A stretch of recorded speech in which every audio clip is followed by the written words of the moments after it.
Hey, what's up everybody? Welcome to another edition of Worth a Watch with me, Tone Flores. This is my Blu-ray update here.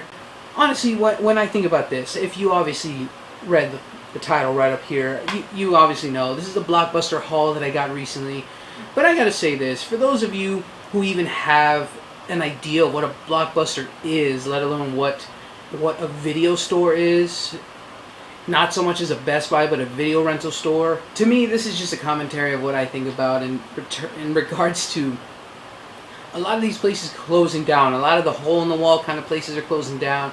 A lot of Blockbusters, and if any of you remember Hollywood Video, and a few other main video rental stores that used to be around. So many other places that used to have video rentals. That is no longer the case. Now we got red boxes and the occasional random Blockbuster that's still alive and kicking.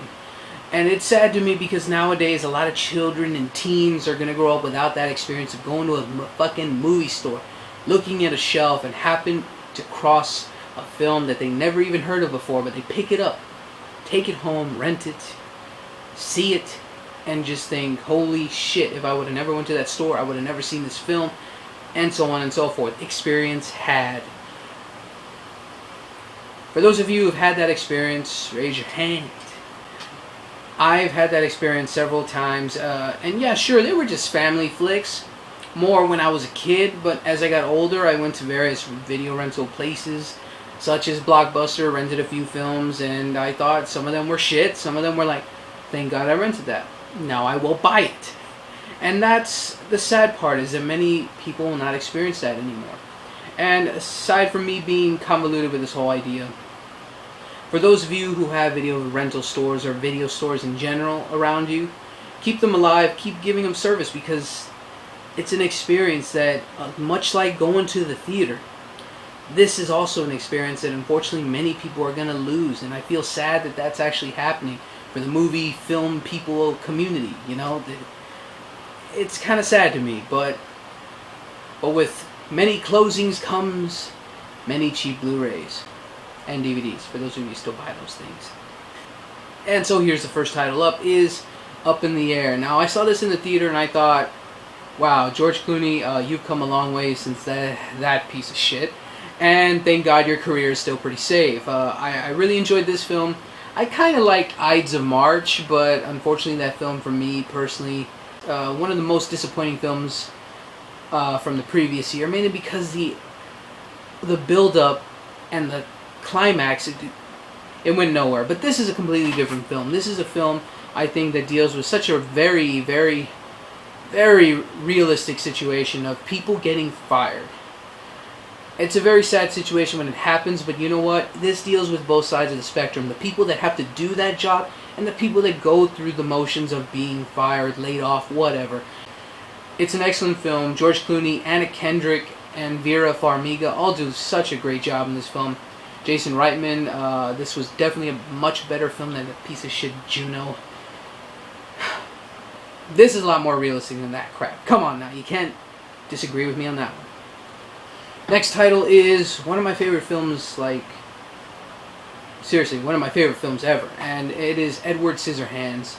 I am a fan of Tim Burton for many reasons, not so much of just because, oh, he's dark and edgy, but because he was originally an animator, and you can still see a lot of that color put into his films, whether most of them are very dark and dreary, but still there's color there. You saw that in Alice in Wonderland. You saw that, even though they're dark, it's still somehow he makes these worlds creative. And that's a sign from an animator right there, or an artist, just really creating these worlds. And this is definitely one of the most original films I've ever seen in my entire short life. And I cannot wait to revisit this. Next up, another dark, dreary drama, whatever, the who's it, what's it's. Donnie Darko. Emo kids, you kind of fucked this movie up mainly because you're like, Donnie Darko's my hero, man. I don't know why I sound like I'm out of breath. I don't even know if emo kids exist anymore. It's more hipster douches nowadays, but this film is seriously psychologically driven, and it's well done. It is what it is. It's kind of dark, dreary, slow paced in some places, but this psychological aspect of this film, as well as the whole time traveling shit and the freaky bunny that shows up out of nowhere, Frank, anyways, it's a really unique film, and it's a one-hit wonder from Richard Kelly here. So if you don't mind some really weird shit, check this out, because it's a cult film for a reason. Next up is a classic 90s flick, back when SNL really only had these two guys to hold up the mantle of SNL itself. That is Chris Farley and David Spade's film Tommy Boy. Oh my god, I can't believe I forgot about this film. I never bought it on DVD. Now that I think of it, much like Dumb and Dumber, the chemistry between Jim Carrey and Jeff Daniels was truly gold. Same can be said for Chris Farley and David Spade here. Genius chemistry. Nothing can ever be written in a script the way they react with each other. David Spade, the stuck-up prick, and Chris Farley, the big fat man-child character. And sure, the plot is and it's just kind of bullshit and phoned in terms of script-wise, but it's hilarious. And the bits between Farley and Spade are truly worth the nostalgic trip to check this movie out once again, as well as just, I think it still holds up today in terms of that. A lot of the plot, not so much, but it's still a hilarious film. Next up is another little dramedy, and I think many people really neglect Adam Sandler nowadays because his comedies are becoming more and more shittier.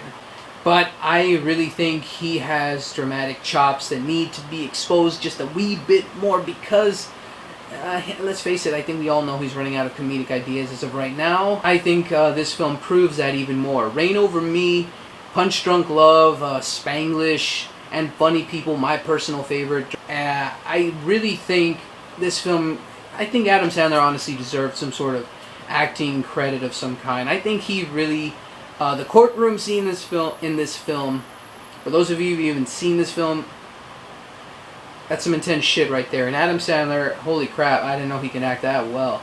And I think this was his most powerful performance in a way for being a widower of 9/11 tragedies. It's a good film. It's dramatic and it's funny when it has funny bits in there. And I think Don Cheadle also had great chemistry with Adam Sandler in this film. So, for those of you who are still intrigued by the fact that Adam Sandler acting, interesting. I think this should definitely be one of your first steps to take to check out one of those flicks.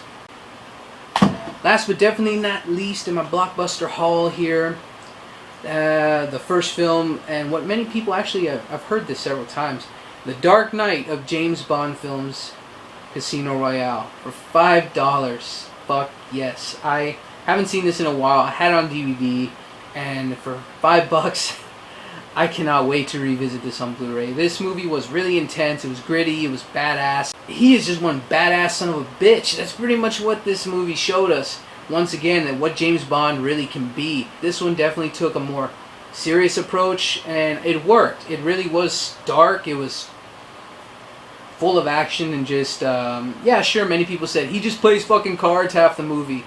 But that's where the dramatic intensity happens, so I think it was really necessary for him to just be dialogue heavy in those situations. But anyways, that's a whole other video. But anyways, guys, thank you all for watching this bit of a video. This is my first part of several videos. I don't know really how many I'm going to do. I think I have about 40 almost Blu-rays to show you guys and showcase in my Blu-ray update segment here. But that was my Blockbuster haul. Hope you all enjoyed it. Feel free to comment below, like this video, subscribe, click that button right above my head. So until next time, guys, I'll post links for the other videos in the description below if you're watching this when I do finish those as well. So anyways, thank you all for watching, and catch you guys on the next segment.